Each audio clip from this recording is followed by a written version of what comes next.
This is going to be somewhat of a party spotlight as well as boss run. We're going to be going for the 12 Brigand Pounder. And just real quick, I wanted to talk about this party and why I selected it. I wanted to try a little different.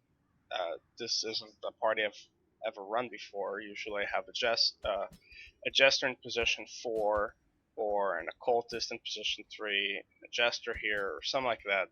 I've never had a party that has this much damage-oriented heroes with little much else to them. But I wanted to try this out, especially since I'm going against the Brigand 12 Pounder. And it's tricky what I'm doing right now because against the Brigand Pounder, you'll technically want to bring a character that could heal pretty well, be it the occultist or the Vestal, so that you can manage your party and heal them throughout the fight, since the fight can last anywhere between 8 to 20 rounds. And you will be taking quite a bit of damage from the Fusilier and the Brigand Cutthroat that gets spawned. But I can't take a Vestal with this group because I have an Abomination, and I actually do not have an Occultist between ranks 3 to ranks 5. So I had to change things up a bit and take a party that's just purely damage oriented at the moment. Yes, I could take an Man at Arms instead of the Highwayman, or a Houndmaster instead of the Highwayman, and have the Houndmaster guard. I mean, same principle with the Man at Arms, but I just wanted to, I got curious and I wanted to give this group a shot. Now, in terms of skills here, we'll probably be rotating if it bleeds and breakthrough, depending on how I feel the party's kill rate is. Because maybe I could finish many fights at round 1 if I could just AoE everyone to death with ranged bola, grape shot, rake, and breakthrough. Maybe not. I mean, just from looking at this, generally speaking, the 4th row character would stay alive. So I don't know. Maybe I'll use Iron Swan at that point. We'll see. Again, we'll just see how things fall into place. In terms of trinkets, I don't care about stress damage increasing trinkets for this run. I don't mind having a little bit of extra stress damage, considering that the cannon fight doesn't really cause stress. There are no stress inducers in that fight. So at this point, I'm just looking at accuracy and damage increases. So here we have 25 plus 15 damage increase to ranged skills overall. So looking at 35% plus an additional 15 from rabies. So 50% damage increase whenever I use these ranged skills. And then I went ahead and augmented counteracted the accuracy modification with plus 15 accuracy from ranged and an additional 10 from a Sun Ring. And you'd be surprised to think that, wow, you have plus 25 accuracy, or, even without this, plus 15 accuracy. Well, doesn't that seem a bit much? Well, you'd be surprised. Enemies in veteran dungeons generally tend to have anywhere between 23 or anywhere between 8 to 23 or something like that dodge. So that 15 accuracy is actually barely going to bring me over the threshold where I can hit him consistently about 90% of the time. Knowing that I'm expecting a fight with the Brigands and their cannon, the fight's going to consist of human enemies. So Manslayer rings are actually going to be a big way to give my characters a huge damage boost with a very, very minor drawback, which is that -2 dodge that nobody really cares about. Now, unfortunately, I don't have any more... Oh, wait a minute. I have a Berserk Charm just sitting here. I forgot I rotated it out of the Highwayman. And now I can go ahead and equip it to the Helion. Now, the reason I did that is because the damage difference is very minor, but there's actually a very, very large speed swing here, and the earlier that she can act, the better, because she could probably one-shot one of the Brigand enemies. And then Arbalest, same concept. Unfortunately, we don't have any more Berserk Charms. And the Legendary Bracer, it brings down her speed even lower, but that's the thing. Her speed is so low to begin with that you know, if I gave her any plus speed, she wouldn't benefit that much from it. And reducing her speed that much is not that great a penalty to her since she's not that fast to begin with. Anyway, and also when I use marching plan, if I use it, I don't think I'll have enough points to use it. But if I do, these characters will just become faster. She'll stay slow as hell and just, you know, unfortunately, not be able to act early on. I believe that's it. I'm not going to equip the Ancestors map here because, you know, I just want to get to the boss fight, have the boss fight. I don't care too much about running around or scouting and all that.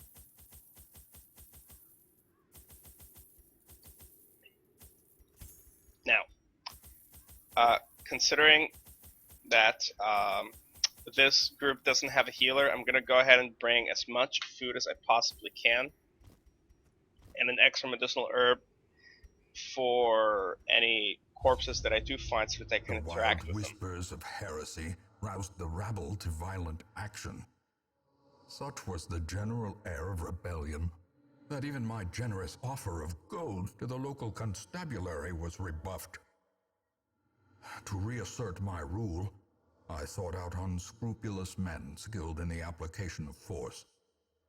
Tight-lipped and terrifying, these mercenaries brought with them a war machine of terrible implication. The smell of sulfur and gunpowder hangs in the air. The war machine is close. Now, the reason I brought some extra medicinal herbs, as I said, is so that I can interact with the corpses that I find and continue piling on and piling on more and more food, so that I can heal these characters in between combat. Now, the beauty of this is that if the Hellion starts to get a little low between fights, I just swap out Adrenaline Rush, and then I can take an extra round or two to just top all the characters off with the self-heals on the Hellion and the Abomination, and have the Arbalist heal the first 3 ranks. Again, the reason for that is because Battlefield Bandage can be used in either position 4 or 3, but it can only be used on position 3, 2, and 1.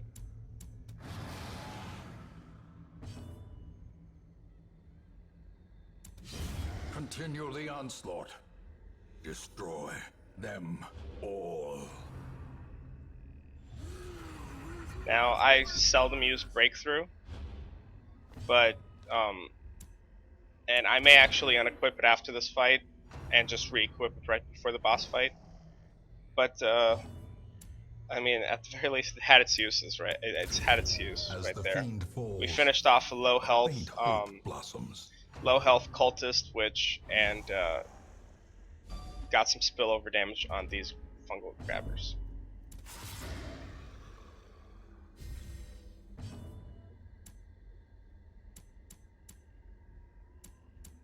Let's go ahead and get a bleed off on these guys.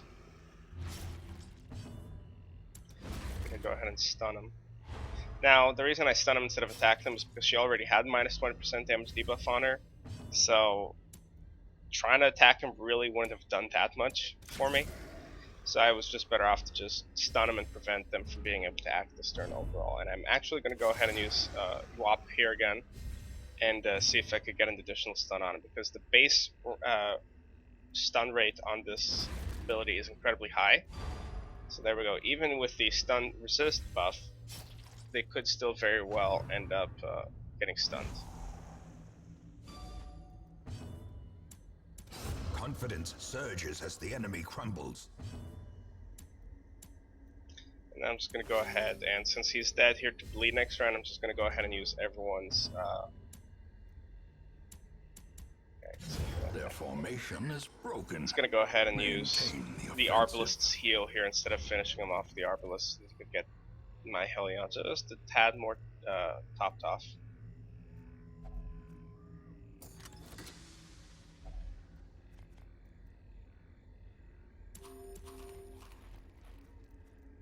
Lots of deeds already, and we're only through the first hallway and room. We already have 9 deeds and 18 crests. That's awesome.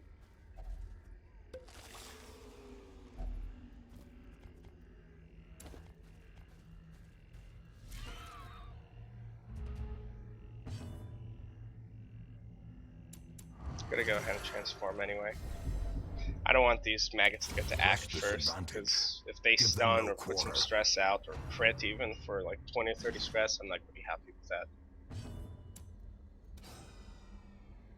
See, so even with all that extra accuracy, well, then again, I used a melee attack that has, that doesn't gain the plus 15 accuracy for the buckle, I guess. So, scratch that. Scratch what I was gonna say. Success so clearly in view.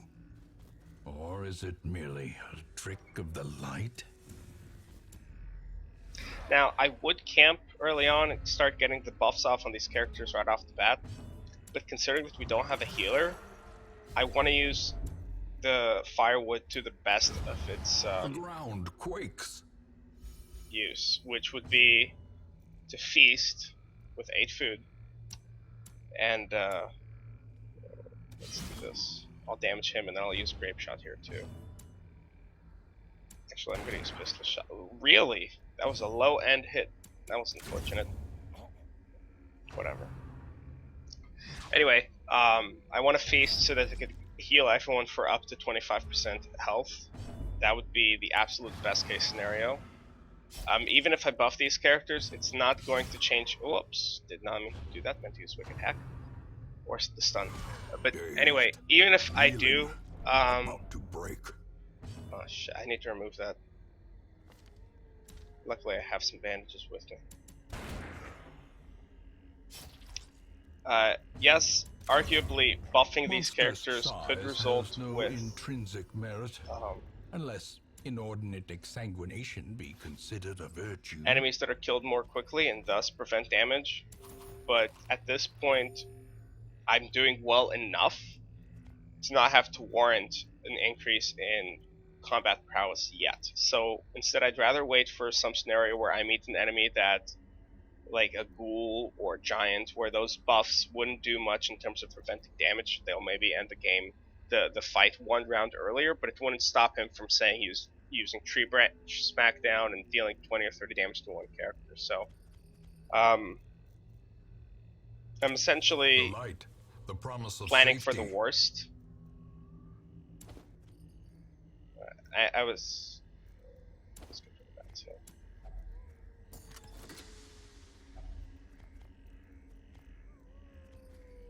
I'm probably not gonna bother picking up any gold. I don't know if you guys noticed, but when we were still showing up the party composition, I have like 300,000 gold, even though we're 48 weeks in. I have 300,000 gold or so in town.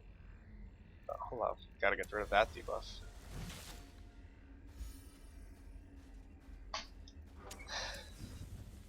I just got excellent RNG throughout the runs in this save, and just lots of gold, Nature lots of herself, gems, lots of rubies, lots of victim to the sapphires, spreading and lots of corruption.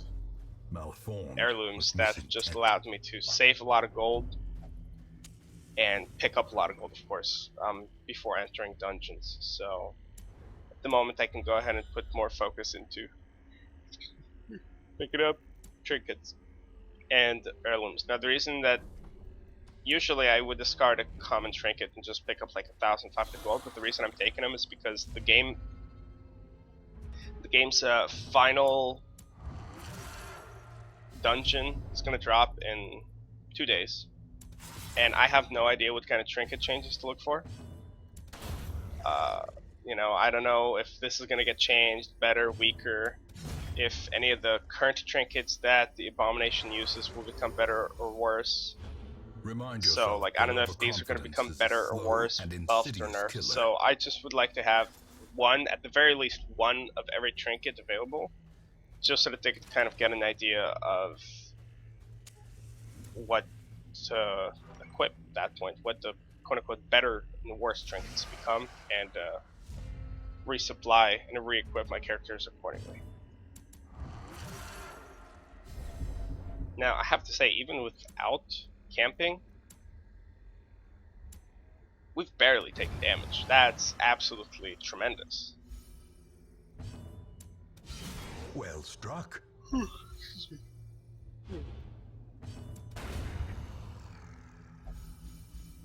Those things have 40% protection, and we just tore through them like a piece of paper. It's phenomenal.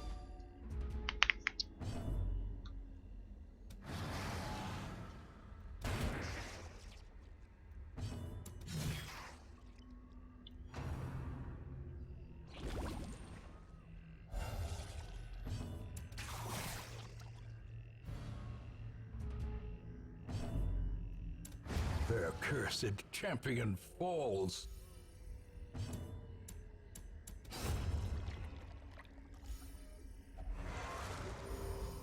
I'm actually going to go ahead and camp Nightmarish here. Creatures can be felled. They can be beaten.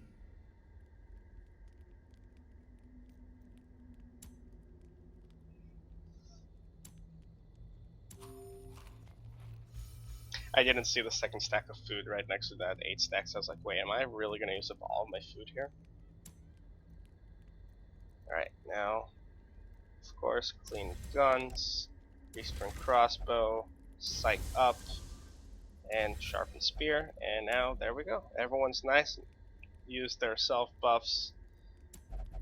Nice and happy. As the light gains purchase, spirits are lifted, and purpose is made clear.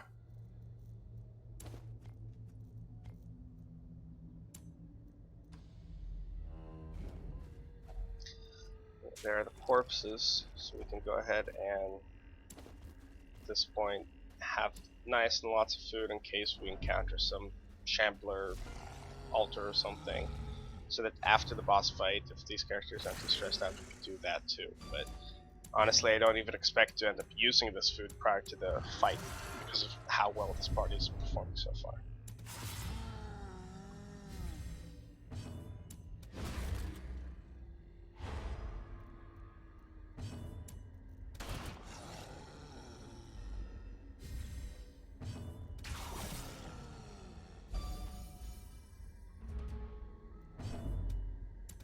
Now, I'm not going to bother equipping the mark on the Arbalist for this fight, and the reason for that is because there's absolutely no reason for it. The Arbalist is not always guaranteed to attack the cannon when it's marked, because sometimes I may need to borrow her attacks to eliminate the Brigand, or kill off the Brigand or something like that.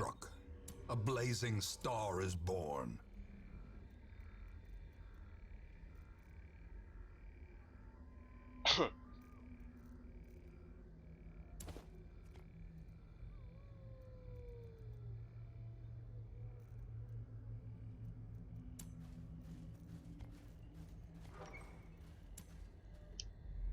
So the point I'm making is, if I can magically get, let's sneak our head in here. Easy 8 stress. The point I'm trying to make is, if I do get the opportunity to attack the cannon, I'm going to take it, because there's a chance that I spend my turn marking the cannon and then the next 3 turns she doesn't even get to attack him. Considering that there are no barriers, I guess I don't need the shovels. Ah, there we go, look at that. Glad I got this food. How convenient too. Literally the one tile before the damn boss, and I get a collector and freaking highwayman spawn. So definitely want to get rid of them and hope that they get like a vessel or something else to pop out.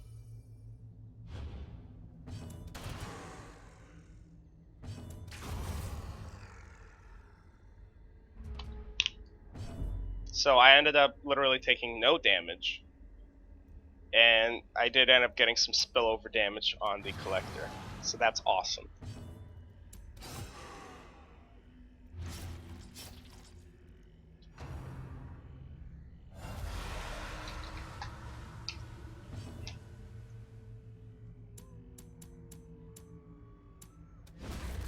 Now, since I know I'm not going to get a kill off on anyone, instead I'd rather get some stuns on these guys off.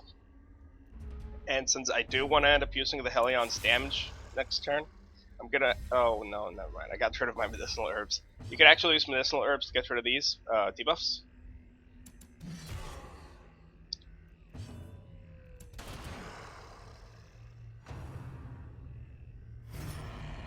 That's not going to change anything. this fight's over. This is, I want to point out, this is the very first time my party is attacked. That's it. That was the one time my party was attacked in this fight.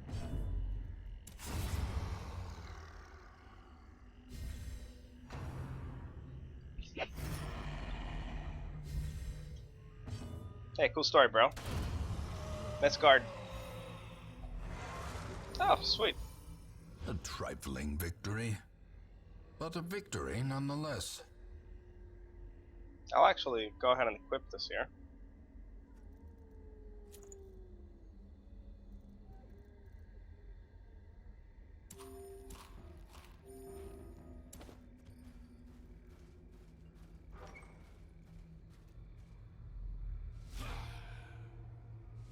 Because I made it through the dungeon, I'm no longer worried about stress so much. Yes, he's going to stress himself out a bit. How much again? 8 to self, I believe, right? It's 8 stress to self. Now she's still debuffed. So I'm going to go ahead actually and let's try and get rid of the Fusilier. I don't want him to get damage off on my enemies. I know that my Abomination is going to have no problem eliminating the Cutthroat here. Now, especially with this extra bit of damage.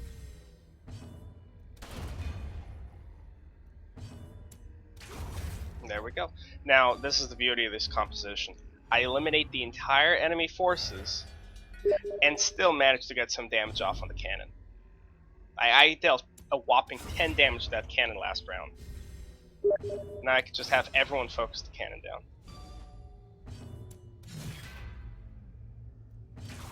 Oops, I meant to actually use Blind Fire.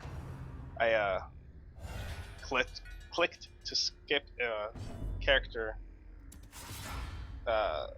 speech bubble, and accidentally there wasn't one, so I ended up clicking the cannon instead. See, now I can go ahead and use Grape Shot Blast to finish off this Fusilier, and then Quick Fire, Blind Fire, sorry. And look at this, wow. This is one of the faster cannons I've ever done, and I wanna frickin' point out, my team still has not been damaged. Impressive. This is absurd. My team still has not been touched. At all. Singular strike.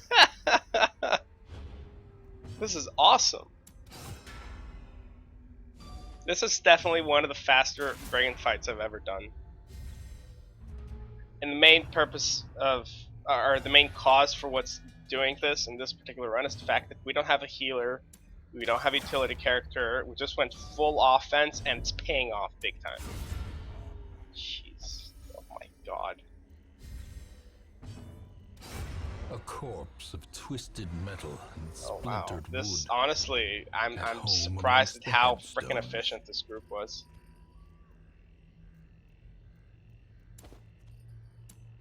Wow.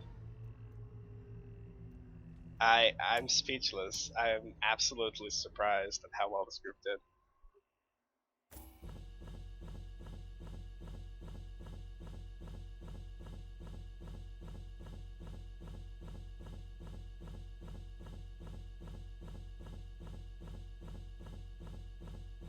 We found so many freaking heirlooms, holy shit.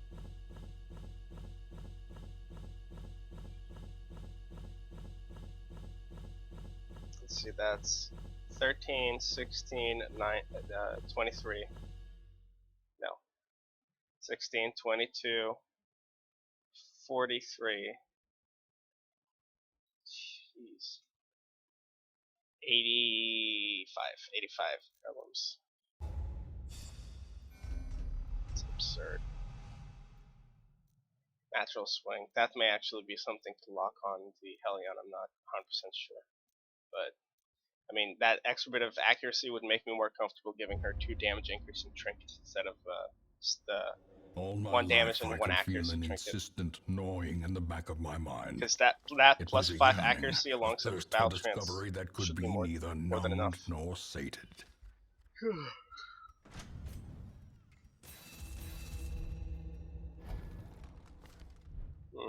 Need just 4 more portraits, and I can finally upgrade my guild all the way. Well, alright guys, thank you for checking out the video, and I hope to see you guys in the next video. Hope you enjoy this one. Bye bye.